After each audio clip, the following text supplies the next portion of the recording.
जौनपुर जिले में पुलिस की लापरवाही और दबंगों के बढ़ते हौसले को लेकर 28 अप्रैल को परशुराम सेना के सैकड़ों कार्यकर्ता डीजे और शस्त्रों के साथ एसपी ऑफिस पहुंच गए। उन्होंने कलेक्ट्रेट में जोरदार नारेबाजी की और पुलिस प्रशासन के खिलाफ विरोध जताया। आरोपों की माने तो मामला पवाना थाना क्षेत्र का है, जहां एक ब्राह्मण परिवार की शादीशुदा बेटी को दबंग लगातार धमकी दे रहे हैं। पीड़ित पक्ष ने थाने में शिकायत दर्ज कराई थी, लेकिन आरोप है कि पुलिस अब तक कोई कार्रवाई नहीं कर पाई। इस मामले को लेकर सैकड़ों की संख्या में लोग पीड़ित परिवार के साथ एसपी ऑफिस पहुंचे।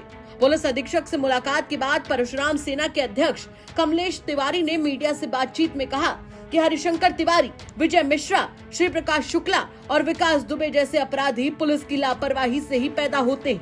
कमलेश तिवारी ने चेतावनी देते हुए कहा कि अगर पुलिस का यही रवैया रहा तो दूसरा श्री प्रकाश शुक्ला और विकास दुबे पैदा होंगे। इतना ही नहीं, कमलेश तिवारी ने पुलिस ऑफिस के अंदर ही पुलिस को खुलेआम धमकी दी और कहा कि अगर कार्रवाई नहीं हुई तो आंदोलन और ज्यादा उग्र होगा।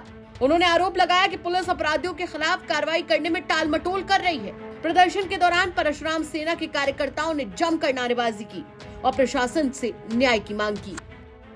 क्या किसी का ऑफिस ले घुस जाएंगे अपराध? अरे तो कलेक्ट्रेट है, यहाँ पे सार्वजनिक स्थल है। ये ऑफिस है, सार्वजनिक स्थल अंदर तो कह दीजिए मुकदमा दर्ज कर दें हमारे ऊपर।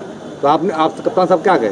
बिल्कुल, हम जो जिस समस्या के लिए आए थे कप्तान साहब आश्वासन दिए हैं कि कार्य होगा, लेकिन हमके साथ एक निवेदन और भी है कि आपका फोन जाने के बाद पुलिस वालों का सिर्फ रेट बढ़ता है। 10,000 रुपये का काम होता है तो 20,000 मांग लेते हैं, और अपराधी वहीं अपने घर पे बैठा है, बता रहा है कि हम सोनभद्र हैं।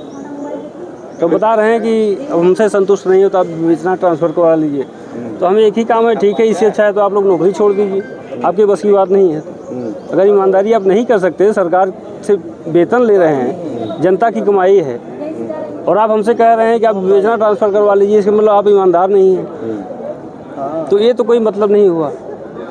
या तो ठीक है, आप कह दीजिए भाई परशुराम सेवा संस्थान वालों अपना अपराधी ढूंढ लो और लिखित दे दीजिए कि हमारे ऊपर मुकदमा नहीं दर्ज करेंगे, तो मैं गारंटी के साथ कह रहा हूँ कि श्री प्रकाश शुक्ला, विकास दुबे और हरिशंकर तिवारी, विजय मिश्रा फिर पैदा हो जाएंगे।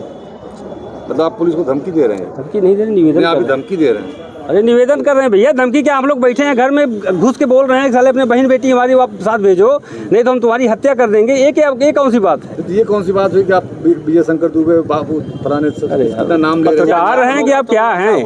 भाई पत्रकार हैं तो कम से कम जनता का सहयोग करिए, हम गलत तो बोल नहीं रहे हैं। ऐसा मत करिए।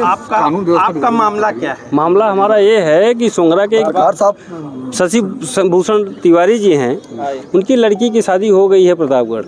अब एक यादव है, वो जो है फ़ोन करके उसके घर वालों को भी बोल रहा है कि अपनी पत्नी को हमारे साथ भेज दीजिए, नहीं भेजेंगे तो पूरा परिवार के साथ आपकी हत्या कर देंगे। इनको जो है घर पे जाके 1 बजे 2 बजे 4-6 गुंडों को लेकर जाकर धमकी देता है तिवारी जी की। तो बस यही रह गया है कि हम लोग सिर्फ जय श्री राम का नारा ही लगाएं।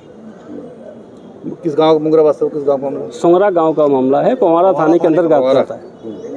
पवारा यशो जो है एकदम किसी भी तरह से उनका सहयोग नहीं कर रहा है। हालांकि जब इस पूरे विरोध प्रदर्शन पर पुलिस से प्रतिक्रिया जानने की कोशिश की गई तो पुलिस ने कोई भी टिप्पणी करने से साफ इनकार कर दिया। जौनपुर से राजकुमार सिंह की रिपोर्ट, यूपी तक।